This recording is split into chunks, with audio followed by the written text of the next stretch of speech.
He was sitting in his solar when Alan knocked at the door with the news that John's party had been spotted. Nodding to his guard, he called for Vayon to ready the household to welcome them.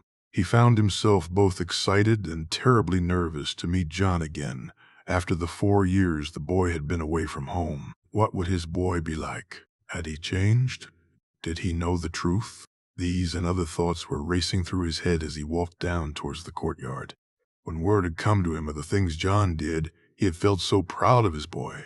To see him reach his potential was more than he ever dared to dream, but it also brought with it the same worries it always had. Fame brought notice. Notice brought questions, and should Robert ever begin to ask the right questions, then John's life, and by extension Ned's and his family's, was in danger. But it seemed that John Dee's didn't really attract that attention, and Ned had breathed a sigh of relief while then having to deal with the other problems they brought. Kat consistently and continually complained about the boy, as she called him, never his name and never where he could hear it. Had she called John a bastard? But he had no doubt she had done so. As news arrived at Winterfell about John's achievements, and despite his own reassurances, Kat had been convinced this was a master plan to take Winterfell from Robb. Something that Ned knew in his heart would be the last thing John would ever do. Besides, if John ever set his sights on taking what was rightfully his, Winterfell wouldn't be the prize he sought. He smiled as he saw his children line up in the yard to await the arrival. Sansa looked resplendent as always, and little Arya looked eager for a new experience while Bran looked nervous, and Robb and Theon were laughing and japing as usual. His wife, though, looked as if she was fit to burst. Her features were schooled, but he knew that at some point he'd hear it yet again. He sighed as he looked at her. In all their years of marriage, the only disagreements they had that were in any way serious were the ones when John was brought up. He had only ever lost his temper with her when they spoke of his boy. "Father, are they really here?" Sansa asked excitedly. "Aye, my love, they are," Ned said as he heard the hoofbeats on the pathway to the keep. He looked to the gate as he took his place beside his wife. He saw the blonde hair of Jaime Lannister and a brown-haired boy beside him, and then he saw a sight he'd never expected to see in Winterfell. The White Wolf was enormous, and he could hear the gasps all around when people saw it. A direwolf, it was true. His son had a direwolf. Ned couldn't stop the smile that appeared on his face then. It was mere moments later that he saw him. John had grown both taller, and it seemed he'd filled out more. His hair was longer than he'd expected, and when he saw him look towards his family and saw the smile that appeared on his face, it was like an arrow to his heart. It was his sister's smile. As he watched them dismount and walk towards them, he felt his heart race, his mouth suddenly dry. "Lord Jaime, welcome to Winterfell," Ned said with a nod. "I thank you, Lord Stark, but we both know it's not I you wish to see," Jaime said with a smirk. "Lord Stark," Jon said with a nod, and Ned frowned at the formality. "Jon, welcome home, son," Ned said, and waited for a friendlier response, which didn't come, as Jon instead introduced the other boy. "May I present Lord Loras Tyrell, my lord," Jon said, smiling as the other boy moved forward. "A pleasure to meet you, my lord," the young boy said before Jon introduced Howland's 2 children, Mira and Jojen. It surprised Ned that they'd traveled with him, and he didn't need to look to see the grimace on his wife's face. "Lady Stark," Jon said politely. "Jon," Kat said, and he could hear the forced civility in her tone. "Robb," Jon said softly. "No," Robb replied stiffly, and Ned turned to glare at his son. "Little sister, look at you. You've grown so much." It's good to see you, Jon." Sansa said, her manners impeccable. "Now that's no way to greet your brother, is it?"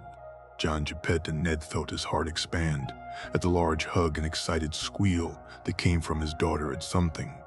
Jon whispered in her ear, "Arya, is it really you?" Jon said, a note of shock in his voice, which confused Ned. "Who else would I be?" the little girl said to laughs. "Is that your wolf?" "Aye, you want to meet him?" Jon asked. "Can I?" she asked, her voice full of wonder.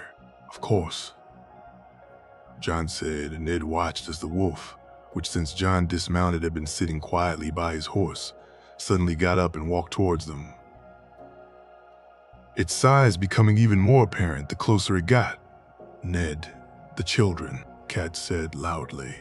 "I assure you, Lady Stark, that ghosts won't harm them," John said, and Ned shook his head at his wife to leave it be, which she did, albeit reluctantly. While Jaime and Loras made their introductions to everyone, and Sansa stumbled through her words meeting the Warden of the West and the Tyrell boy, Ned noticed Theon and Robb giggle when the Reeds passed them by. He would need to speak to them both later. He would not tolerate them disrespecting Howland's children. He looked on as Arya and then Bran ran their hands down the wolf's fur and watched as Jon helped a clearly nervous Sansa do the same. "He's so soft," Sansa said. "Aye, little sister, he is, Lord Jaime. I've made some rooms available for your men in our barracks. Jory can show them the way. Vaillon will show you and Lord Loras, as well as Howland's children, to their rooms," Ned said while still paying more attention to Jon. "I thank you, Lord Stark." "And Jon?" he asked. "Will stay in his old room," Ned said, and would have said something about the look Jaime gave him, but something else grabbed his attention. "Fallen will take the wolf to the kennels," Cat said. "Ghost sleeps with me, my lady," Jon said determinedly, and Ned sighed. He had hoped the pleasantries would last longer than this. "I'll not have that filthy beast in my halls near my children," Cat said haughtily. "Ghost is not a filthy beast, my lady," Jon said, staring angrily at his wife. "Ned, surely you can't allow this," Cat said, and he sighed. There would be more battles ahead, and this wasn't a hill worth dying on. "Cat's right, Jon. It's too dangerous to have the wolf in the keep. We'll find a good spot for him in the kennels." Lord Stark, Ghost stayed with Jon in White Harbor and in Last Hearth without incident. Neither lord felt the need to protect their children from him. Loras Tyrell said, stepping beside Jon. "Father, look, he's friendly," Sansa said. And to prove it, she knelt down and giggled when the wolf licked her face, all her earlier nervousness now gone. "It's just a damn beast who cares where it sleeps," Theon suddenly piped in, though the look he gave him made the boy step back.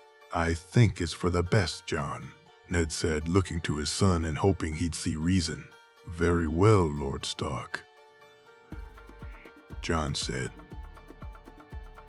And Ned breathed a sigh of relief. Though it was a short-lived one, he watched on in shock, as rather than allow the wolf to be led away. Jon turned and mounted his horse, Loras following him along with the wolf, not understanding what had just happened.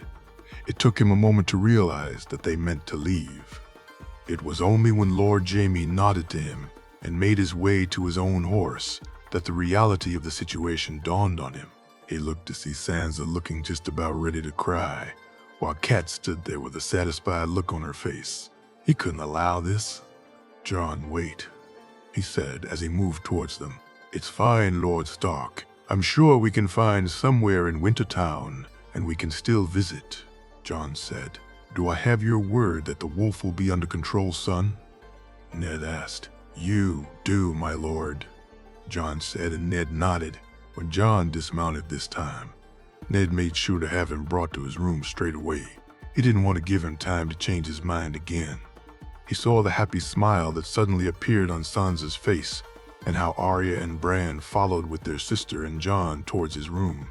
Cat glowered at him, and Ned shook his head.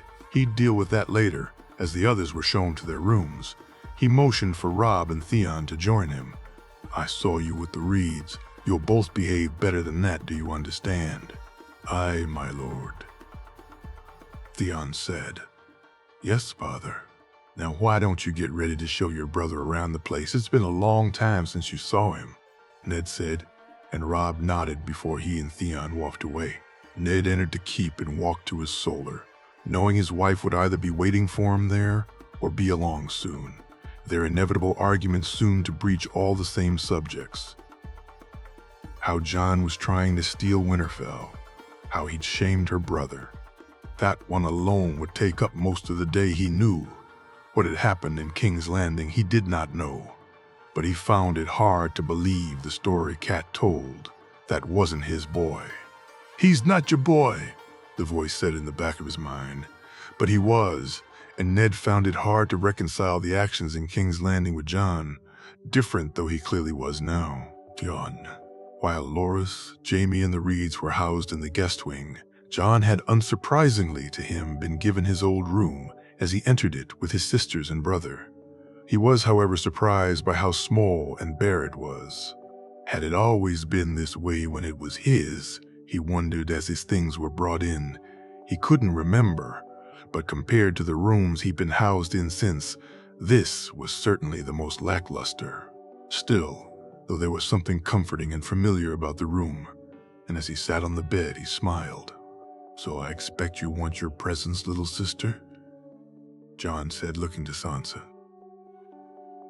"What, no? I mean, yes. But that's not why I'm here, Jon," Sansa said. And Jon reached over to hug her yet again. "I know that. I'm so happy to see you again, Sansa. I missed you," Jon said, and looked at her as the smile appeared on her face. "You too, you little terror," Jon said as he grabbed Arya and began to tickle her, much to her delight.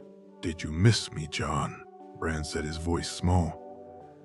"Of course I did," Jon said, and began tickling his brother too. "He's so well behaved," Sansa said, looking over at Ghost, who was laying quietly down by the fire. "Sometimes he's really not, now presents. Now presents," Jon said, and got up to walk to his chest. The first set he took out were for Arya, and these he thought long and hard about. Sansa, he knew what she liked, and Bran was a boy, and he could guess. But when Sansa spoke of their baby sister, she described a girl like no other. Ribbons and dresses, fabrics and pretty things wouldn't cut it for Arya. So Jon had decided on a couple of other things instead. The first was a book of drawings he had done. Casterly Rock, Lannisport, Castamere, King's Landing, Ghost, the Pinnacle ships, Windwheels, and more. All the places and things he'd seen since he left Winterfell. When he handed it to her, she looked at it in amazement. "Thank you," Arya said, smiling before he handed her the second present. "I had this made for you in Lannisport," he said as he handed her the wolf pendant. It was a shining silver wolf with golden topaz stones for eyes. "Really for me," Arya said, and jumped up to wrap her arms around him. "I for you." When Arya let him go, he reached over to his chest to take out Bran's presents. He too got a wolf pendant. This one, though, had quartz for the eyes. His other present was an elaborate set of soldiers, horses, catapults, and dragons.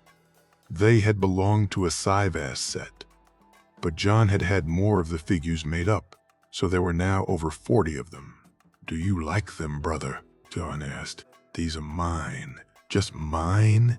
Bran asked. "Aye, they are." "Thanks," Bran said, and quickly grabbed the present, lest it be taken away from him, making Jon laugh. He looked to Sansa, who was eagerly awaiting her own. He smirked as he may have gone slightly overboard with presents for her. She too got a wolf pendant, though the gems in the eyes this time were the most elaborate of them all. These gems were called cat's eyes and were remarkable, and while the others gave the impression of eyes, these actually gave the impression they were looking right at you. Her next present was a golden locket on a chain. The design engraved on it was of a wolf standing tall while howling at a small moonstone. The last couple were the fabrics he purchased in Gulltown, Mirish lace, which he could see her smile brightly at as she ran her fingers through it, and a selection of other fabrics which made her eyes go even wider when she saw them all. "Jon, this is too much." "Not for my little sister it isn't," Jon said, and she smiled happily at him. He helped her carry her presents down to her room, Arya and Bran following behind. He carried Rob's in his hand, hoping to see his brother in the family wing. As they walked, They met Loras, who had clearly settled in and was already bored given the look on his face. Lady Sansa. Lady Sansa, Loras said with a bow when he saw them. Lord Loras, his sister said shyly as she curtsied, while behind her Arya just giggled and Bran paid no mind. Where are Jojen and Mira? Jon asked. Mira's not feeling too well, so Jojen decided to stay with her. I think she's just tired though, Loras said, and Jon nodded. When they reached the children's rooms, Arya left the book in her room and quickly rejoined them. Bran went to a different room that already had some toys in it, eager no doubt to play with his new ones. Sansa bid them enter her room to place the things down on her table, and Jon was immediately struck by the difference between her room and his, where Jon's was small and bare, Sansa's was not. The furniture, the bed, the bedding, all of it was of a much better quality than his own. The room was brighter, warmer too. Not that Jon begrudged his little sister anything, but it did show him the contrast in how they were both treated. After leaving her room, they finally came across Robb and Theon, the Ironborn, looking at both him and Loras with a smug grin on his face.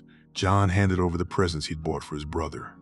As with the others, he too got a wolf pendant. The eyes on this one made from garnet.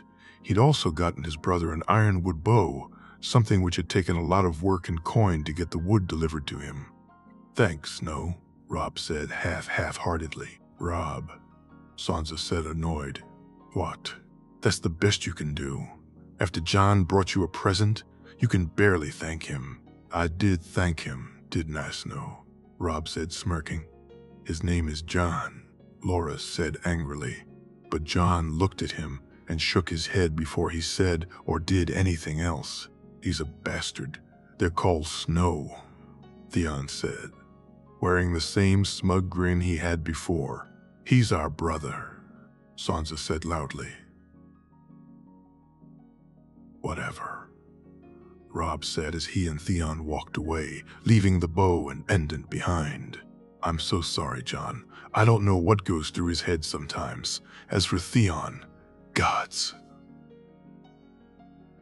Sansa said, while Arya rushed over and picked up the bow, looking at it with interest. Can I have it? Arya said, making both him and Loras laugh. I think we better leave it for your brother, little wolf, Jon said, and Arya looked at him with annoyance on her face. But, she said as he took it off her, maybe we can have a smaller one made for you, Ray, Jon said, mussing her hair, as she smiled beamingly at him. Jon carried the bow and pendant back to his own room and left them there before hurrying back to catch up with Sansa and Loras, who'd headed to the outside, his sister keen to show his friend more of their home. Arya, though, hadn't left his side, and as she walked beside him, she kept rubbing her hand through Ghost's fur, her little hand only managing to reach the wolf's side as he towered over her. When they did catch up with Sansa and Loras, they were walking towards the glass gardens, so they joined them while Ghost instead walked off in the other direction, much to Arya's chagrin. Where's Ghost going? She asked. He does that from time to time, little wolf. Jon, I was just about to show Lord Loras the flowers. He doesn't believe we grow them here, Sansa said, smirking. Then I think he's in for a big surprise, little sister, Jon said, reaching his hand down to take Arya's in his as they entered the glass gardens. It's so warm, Jon. Why didn't you tell me there were warm places like this in the north? Loras set his eyes closed as he enjoyed this newly found heat. Maybe we should move his bed out here. What do you think, Sansa? Jon said, smirking at Arya, who giggled. What? No, we couldn't. He's a lord, Jon. We couldn't wait. You were making a jest, Sansa said, giggling as she saw his face. Only half a one. Trust me, I wouldn't be surprised if we find him here a lot, Jon said as he watched Loras sit down on the bench and lean back. You have the truth of it, Loras said, making both his sisters laugh now. Out of the corner of his eye, though, Jon saw them and walked towards them almost in a daze. The winter roses shined in the light, the blue looking more clear and sharp than he had ever remembered the color being before. His hand reached out almost on its own, his fingers touching the petals, Feeling the tears in his eyes, he quickly wiped them away, not wishing to have to explain crying while in a glass garden. When Loras came over, he smiled at him, and John took his knife out to cut 3 of the flowers, putting one in his pocket, before walking to his sisters with the other 2. "For my 2 beautiful sisters," John said, handing each of them a winter rose. "I thank you, sir," Sansa said with a curtsy and a smile. "It was my pleasure, my lady," John said with a bow, and getting a laugh from Sansa in return. Arya looked at him oddly as she held the flower in her hand, so John knelt down and took it, and from her hand, and placed it in her hair. "Now you look just like a fierce and beautiful little wolf," John said. And Arya smiled before laughing when he tickled her. "Stop it, Giraffe," she said, laughing louder. "My lady, shall we leave these ruffians?" Loras said, smirking, while he offered his arm to Sansa. "Why, thank you, brave knight. I fear for what they may do to us." "Have no fear, my lady. I shall protect you from the wolves," Loras said, laughing as he and Sansa walked from the glass garden.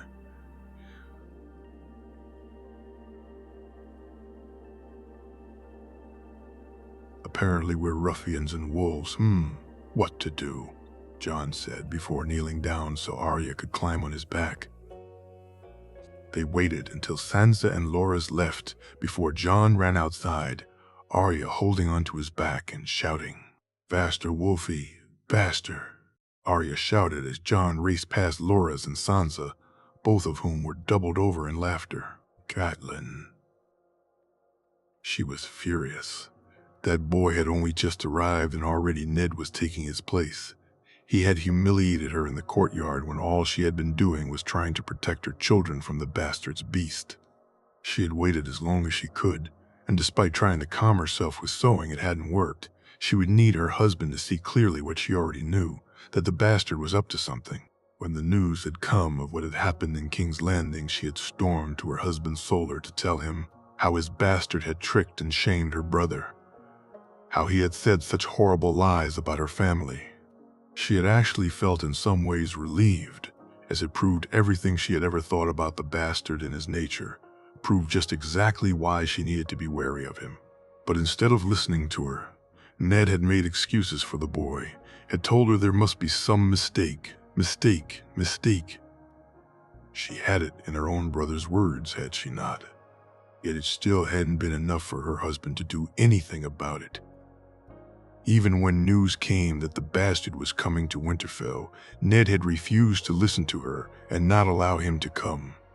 That he was traveling with Jaime Lannister was bad enough, but that he had somehow made friends with the Tyrell boy made it even worse.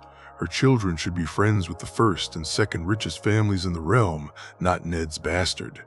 She had been happy when the raven came from the Tyrells telling her that their son would be coming to visit, though disappointed it hadn't been the heir, as he would be a worthy match for her Sansa, who was certainly not going to be wasted on a third-born son.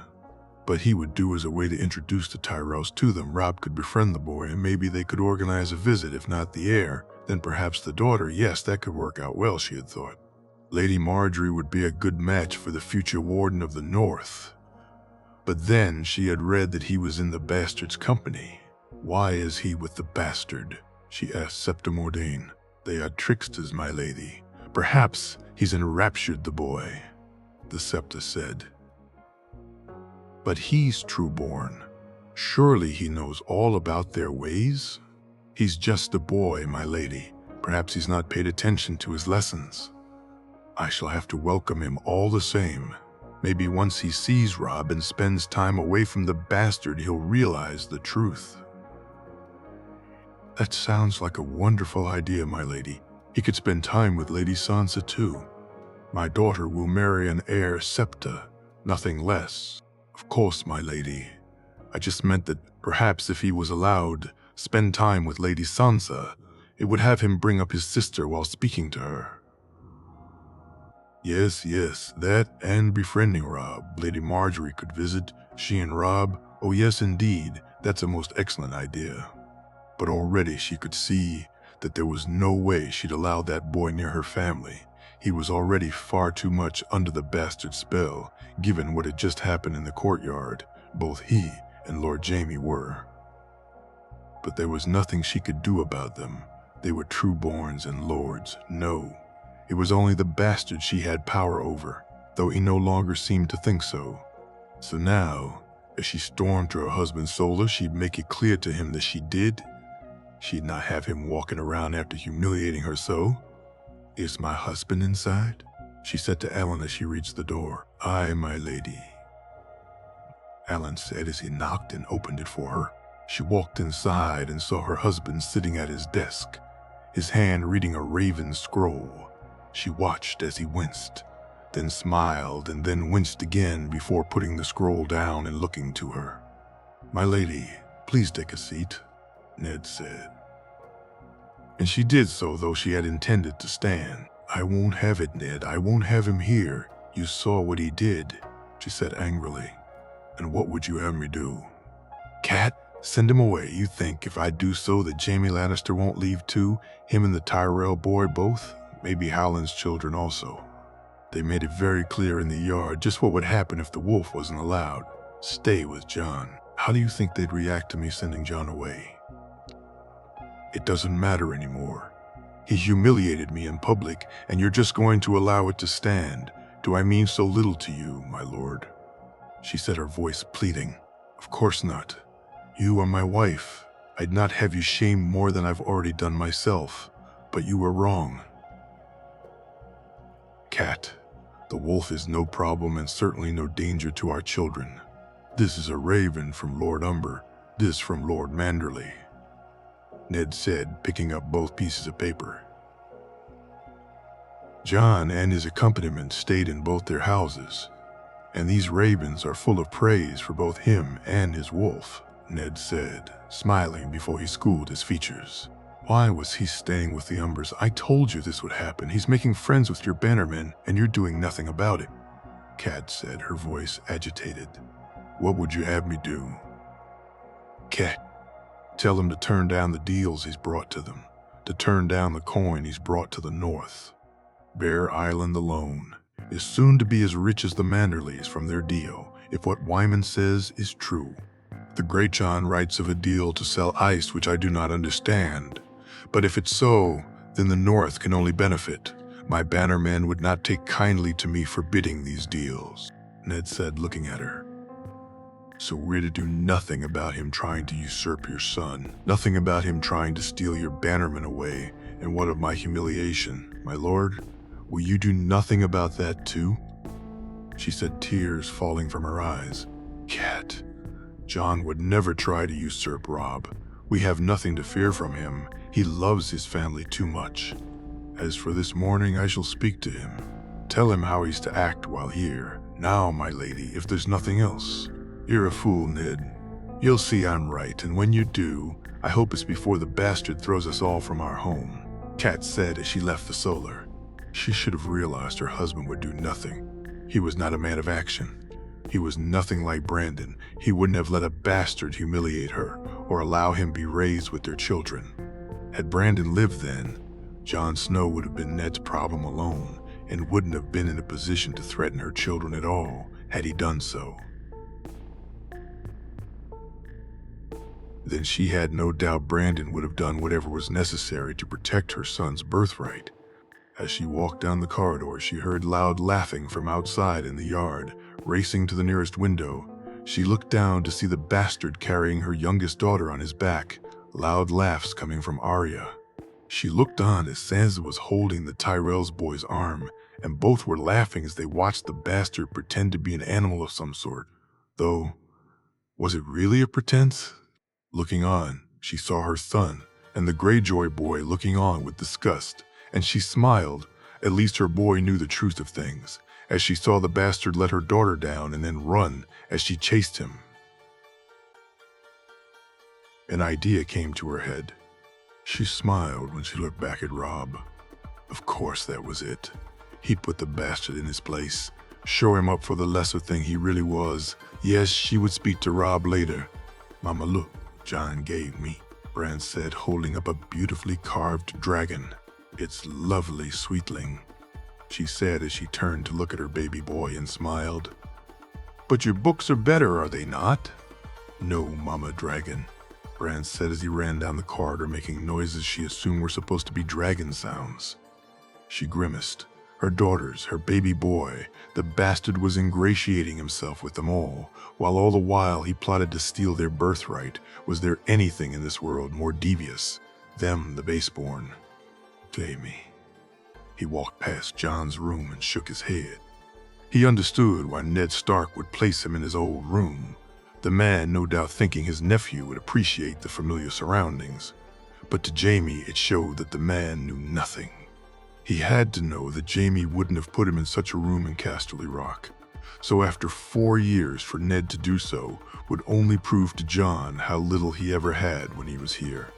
Worse than that, it showed no insight into how others would perceive it. Loras would be affronted for Jon, but Daisy and her sisters too would not be best pleased. Of course, just thinking of Daisy made him miss her even more, and so he needed to do something to keep his mind off his betrothed. He debated whether to spar, but in the end decided to go and make sure his men were settled. He had sent Jors and Auris with some of the men to Wintertown. Only some of them would stay here in the keep itself, and even though Jon's guards would be among them, he knew they'd settle the men far better than his own would. He also would need to discuss with Ned Stark the mere fact that Jon had guards, something that would no doubt not go down well with the Lord. Deciding to head into the small town himself to check up on them, just for something to do, he headed out the door to go to the stables. Before he got the chance to leave, though, the maester approached him. "My lord, a word if I may." "Of course, maester. Luwin, my lord." "My lord," the maester said, smiling. "Luwin." "Of course. How may I be of help?" "There are some ravens for you, my lord, from Casterly Rock." "Ah, good. Do you have them with you?" "I'm afraid not." "My lord, I hadn't expected to see you yet, so had intended to bring them later. If you'll follow me, I'll get them for you." "Very well." Jamie followed the man down the corridor, up the stairs to the rookery and the maester's quarters. There were more stairs before he got there, leading up to the library itself, according to the maester. When he entered the room, he was surprised by the number of books that were scattered around the place. Kraylin always kept his rooms neat and tidy, yet Luwin seemed more in order somehow. "My lord," the maester said, handing him a couple of scrolls, which he opened, one from Tyrion and the other from his aunt. "Brother, we've arrived back at the Rock all safe and sound, though not without a few scratches from that damnable cat. Slap Jon for me next time you see him. I await your return eagerly and hope you are well, Tyrion, nephew. I am glad to be home and shall not wish to travel such a way again for a long time. I shall ensure all is well in your absence, but do not take to long, nephew. Your place is her with your family, and they miss you as do I."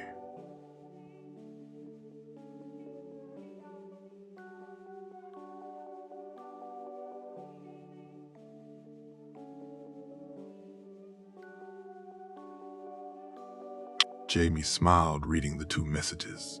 He had sent one raven from White Harbor, as had Jon so, and he'd also sent news of his upcoming wedding by raven from Castle Black, which would no doubt be replied to while he was here. He decided he'd send them another from here just to let them know he'd arrived safely. So he asked the maester for some parchment and wrote one out. "Can you send this for me, maester?" "Of course, my lord," the maester said with a small smile. "I thank you," Jamie said, turning to leave. "My lord, may I ask you a question about Jon?" "Of course, maester. The things I've read, the ships, the wind wheels, even this latest thing with ice, they are true, my lord." "They are, maester. Jon's a very bright boy. His ideas have been invaluable," Jamie said, a note of pride in his voice. "Do you think he'd discuss them with me?" "My lord, I have some ideas, you see, some ways I think things could be used, though I wish I had an idea of how these wind wheels worked." "I'm sure he would, maester.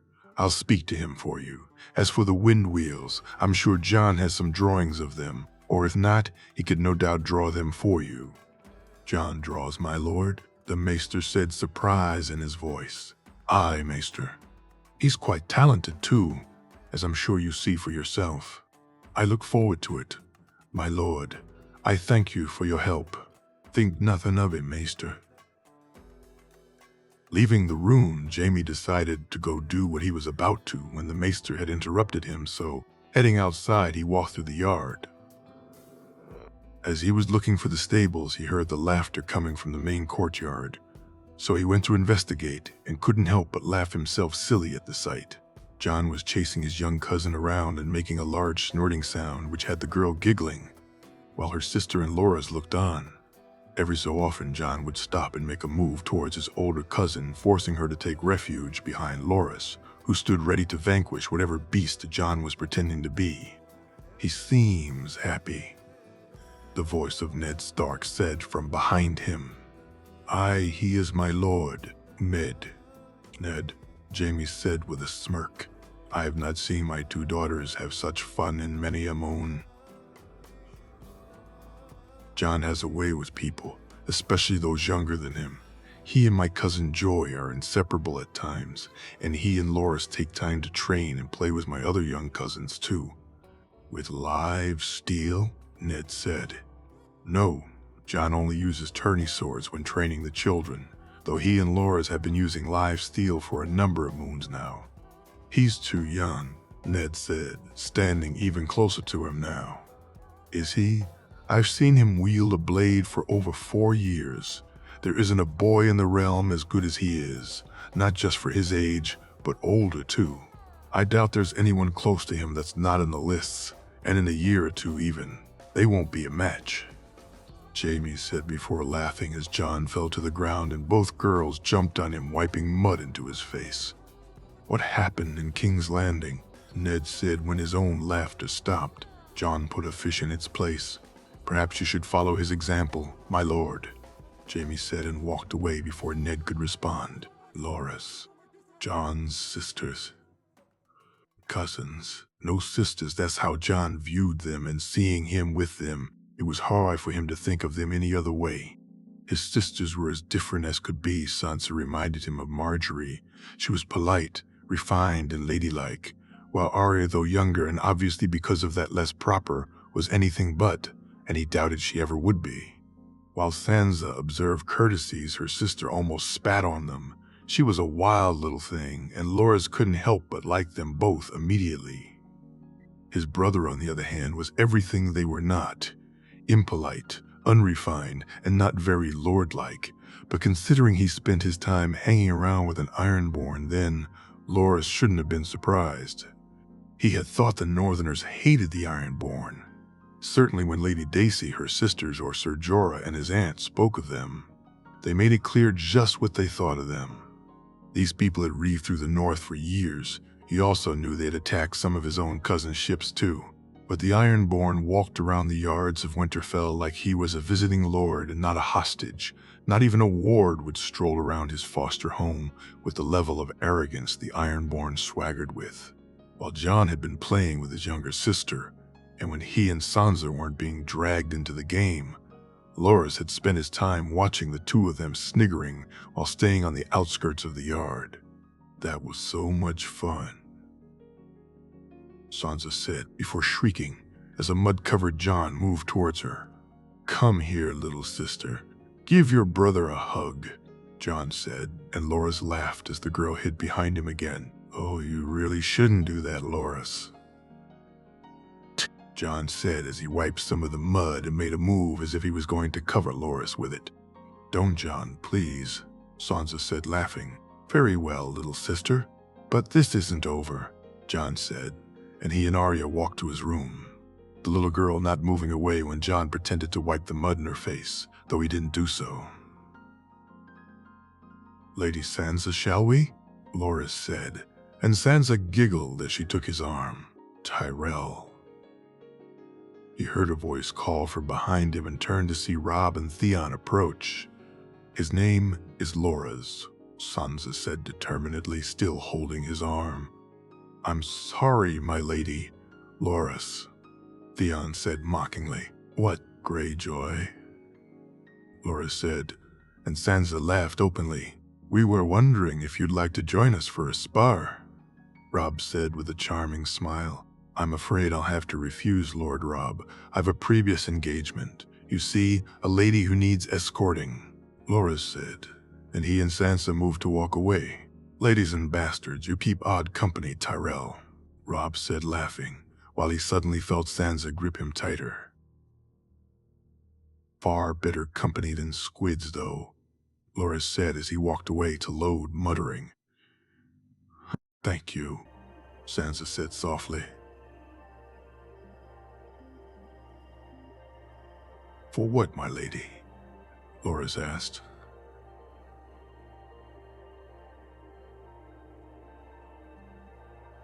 For not fighting with them. As I said, I had a previous engagement, Loras said, and Sansa smiled. They headed for Jon's room, and Loras was surprised at how far away it was from everyone else's, though when he got there, he was more surprised to see just how different it was to his own.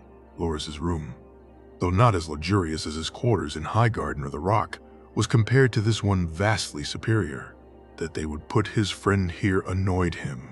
That they would put the rightful king here made him furious. This was my old room. It's good to be back in it, Jon said, smiling when Loras looked at him. Is it? Aye, it is, Jon said before he could speak further. Arya came running in with a servant carrying paper and charcoal, along with some inks and quills. What's that for? Sansa asked curiously. Jon's drawing me, Arya said, smiling. Drawing you what? Sansa asked, her voice full of confusion. Drawing me. Drawing me, Arya said determinedly. And Jon thankfully clarified before Sansa got annoyed at her lack of understanding. Arya asked me if I drew people because of her book, so when I said I did, she wanted me to draw her. Can you draw me too? Sansa asked excitedly. Of course, though I'll need colored ink. For what? Sansa said. Your hair's stupid, Arya said, giggling. Loras could see Sansa half torn between getting annoyed at her sister for calling her stupid and wanting to get the ink. Let's go get the ink, Sansa. All right. By the time they came back after visiting the Maester, Jon had almost finished Arya's picture. It was incredible, though Jon did say he'd make her a better one before he left. Not that Arya even heard him, as she was far too busy looking at the picture in awe. Sansa sat down, and Jon took a little more time with her picture. As he was finishing it, a servant arrived telling them they'd be serving dinner soon. Here, all done, Jon said, handing Sansa the picture. Jon, it's wonderful, thank you, brother, Sansa said, grabbing him in a hug which took a long time for either of them to let go. I shall need to do another, so I can bring it with me, Jon said. And Sansa nodded. He and Jon then took the two girls back to their rooms so they could get ready for dinner. After leaving them, Jon walked with him to his room. Are you sure you're all right about the room, Jon? I mean, Loras said. I don't think he meant anything by it. Loras, I think he thought it was a nice gesture. Anyway, I'll see you for dinner, Jon said, and patted him on the shoulder before heading back to his room. Perhaps that's what he meant by it. But Loras couldn't shake the idea from his mind that had Jon stayed here, this is how he'd have grown up, apart, but apart from the family. Given how his brother saw him, it seemed he had already decided he was not apart, while his sisters obviously didn't agree. But for Loras, it was the knowledge that Lord Stark had obviously not seen him as fully his family either, which he couldn't come to terms with. Jon. He dressed quickly for dinner. A small part of him considered wearing the red shirt and black clothing to wear the colors of his family, but in the end he went with his usual dark clothing. Black really was his color. As he tied the favor to his belt, he smirked at his own stupidity. When Arya had asked him to draw her earlier, he had done so easily. Even Sansa he had no trouble with. Yet they weren't the only girls in his life. And why had he not thought to draw the others before? Now he couldn't tell. Though perhaps it was partly the lack of colored inks that had done it for him. His mother's picture, which he'd usually kept with his father's letters, was dark and used one ink. Arya's too, but Sansa's had seemed wrong without the red. He knew now that he'd need purple for his sister's eyes, and the right shade of brown for Marjorie's, along with her hair. Black ink would only distort their images for him. Today had been incredible, though, and he wished his whole time here could be this much fun. But he knew that in some way he'd been hiding, from his uncle partly, and that would change soon. But even more so from the place he knew he'd have to go to. He shook his head and decided to enjoy the meal as much as he could. The rest would take care of itself. "Are you still not ready?" Loras said as he opened his door. "No, I'm good. Is that what you're wearing?" Jon said, sniggering. "What? What's wrong with it? This is my best outfit," Loras said worriedly. "Oh, the outfit's fine. It's the idiot wearing it," Jon jibed, and was too slow to duck the slap Loras caught him with. "Ow. You do know I could have your hand for that?" Jon said, laughing. "Then how would I protect you, my king? A one-handed swordsman. What use is that?" Loras said, laughing. "Loras! Come on, my little sister. No doubt awaits your company." "Probers. Jon, You know," Loras said, stumbling over his words. "I know, Loras. I thank you for being so nice to her, though." "It's my pleasure, Jon. I like them both."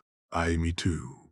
They left the room, Jon locking the door after him. He had hidden the egg and his father's letters in his old hiding spot. Better to be safe than sorry, he thought. But still, he didn't want anyone going through his other things either. Before going to Great Hall, though, he and Loras headed to the guest wing to check up on Mira and Jojen. He hadn't seen them since he arrived and was a little concerned about Mira being sick. "Can I come in?" he said, knocking on the door that Loras pointed out. "Jon, is that you?" he heard Jojen say. "Aye," he said as he opened the door. Mira was asleep in the bed and Jojen had pulled a chair up and was reading one of the books he'd gotten from Aemon while watching over his sister. Jon walked over to him and saw he didn't seem too upset. "Is she all right?" "She's just tired, Jon. She hadn't been sleeping well in the tents, so she needs some rest." "Are you sure? Did Luwin look at her?" "Aye, he did, but she barely remembers. I just thought I'd stay here in case she woke up confused."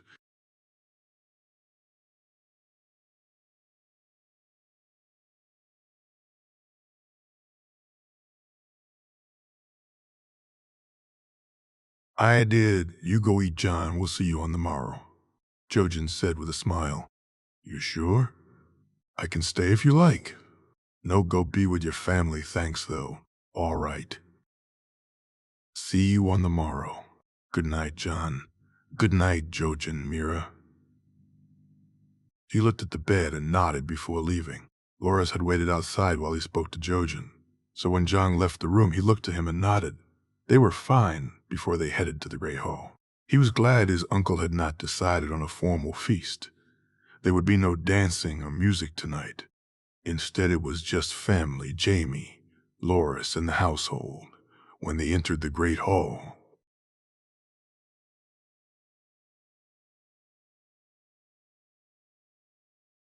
Jaime nodded to some of the people he hadn't seen in years. Sir Roderick and Vaon Poole, Maester Luwin, Holland and Mikken. He smirked at the looks the Septa and Septon gave him. When he had been younger, he assumed all the 7 hated bastards. He had found, though much to his surprise, that it mattered more where they were from. The Septon at Casterly Rock paid him no mind whatsoever, nor the one in Lannisport. The one Garion had picked for Castamere he actually liked. So no, it was just these two, it seemed, who hated him. His little sister practically waved her hand off for he and Loras to hurry up and take their seats beside them, Arya moving from the other side of the table to give Loras her seat and sit beside him as he sat down next to Sansa. Loris smiled, though, as he sat beside Bran and a small girl he didn't recognize, though later found out was Jane Poole, the steward's daughter. A few seats away, his brother sat in conversation with the Greyjoy boy, and Jon could see them both sniggering and japing while looking his way occasionally. His brother was a disappointment to him. He could see it now. Why Jory and the guards wouldn't speak of Robb when he'd asked. He was spoiled, arrogant, and cocky, but he was his brother, and Jon would try and get along with him. He looked to see Jaime sitting talking to his uncle and his aunt, who wore a painted-on smile when speaking to his lord, but still gave him her usual looks when he caught her eye. "We're having steak and kidney pie with peas and gravy," Sansa said, smiling at him, as she took a slice of the pie in front of her. "Gods, I missed Gage's pies," Jon said longingly. "Do you not get pies where you live, Jon?" Arya asked. "No, little wolf. No pies in the West, at least none as good as Gage's," Jon said. And Arya shook her head in horror at the thought. "You should stay here then," she said determinedly. "You could teach me how to use the bow you're making me."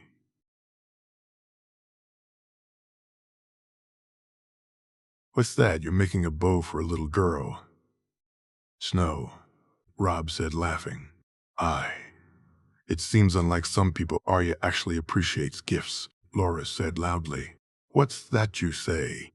his uncle asked.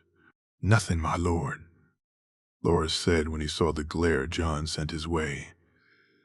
"We were just talking about Snow making Arya a bow, father," Robb said.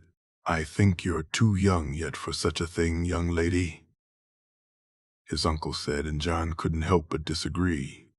"I think you're never too young to learn something new, my lord, should my sister wish it. I think she should learn to wield a bow or a sword," Jon said, looking at his uncle, while Arya nodded her head in agreement. "We'll speak on this on the morrow, Jon," his uncle said, looking at him directly. "As you wish, my lord," Jon said. "Will you really teach me?" Arya said, leaning against him. "Yeah, I will, little wolf. Now eat up.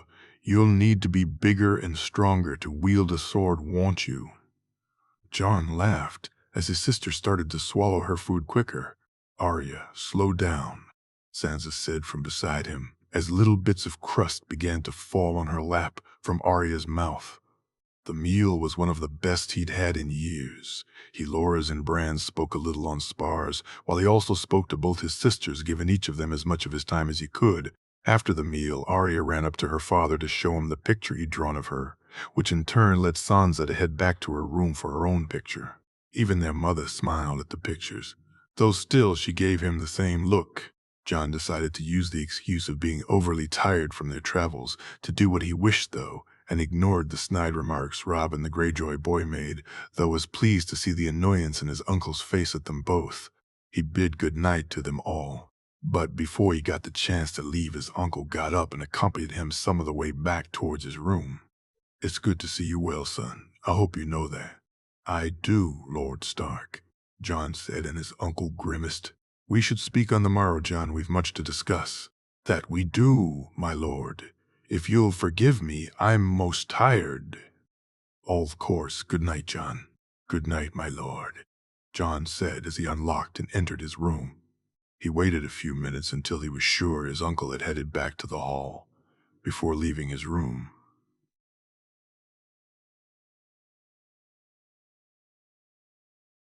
Jaime had allowed Jorah's and Allyr's the night off, as he hadn't spoken to his uncle yet about his guards.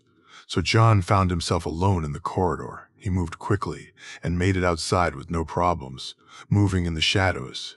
He almost made it all the way unnoticed, only for Ghost to appear in front of him. "Where have you been, boy?" he said softly as he rubbed the white fur. "Come, we've got somewhere to go." It didn't take him long to enter the crypts themselves.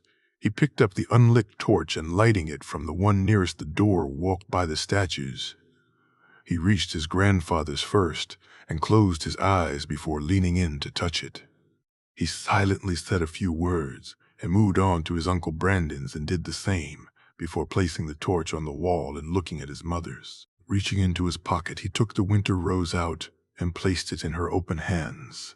The statue before him was a dull likeness of the woman he'd seen. He reached inside his shirt and took out her picture and compared it to the statue, and couldn't help but think the man who made it had done a poor job. He hadn't captured the light in her eyes, her spirit, her fierceness. Looking at the picture and then the statue, he thought that if they'd wanted to embody his mother, they'd have done better doing a statue of Arya than what they did. "I'm sorry, Mother, I didn't know. Had I then, I'd have come sooner, I swear it,"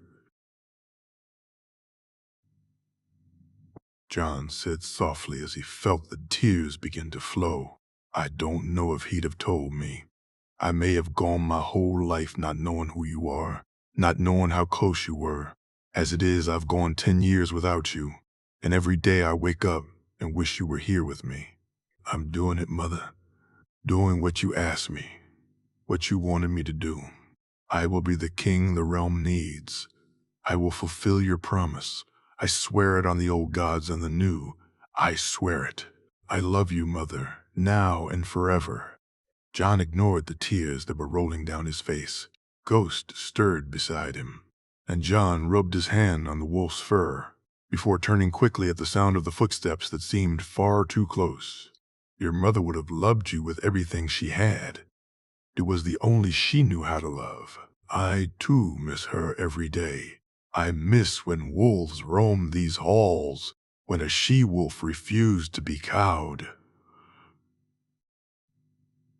For many years I've waited for the white wolf to return, for the pack to be whole once more. Only you can do it, young pup. For you're not only the prince that was promised, not only are you a dragon, you are a wolf, Jon Snow.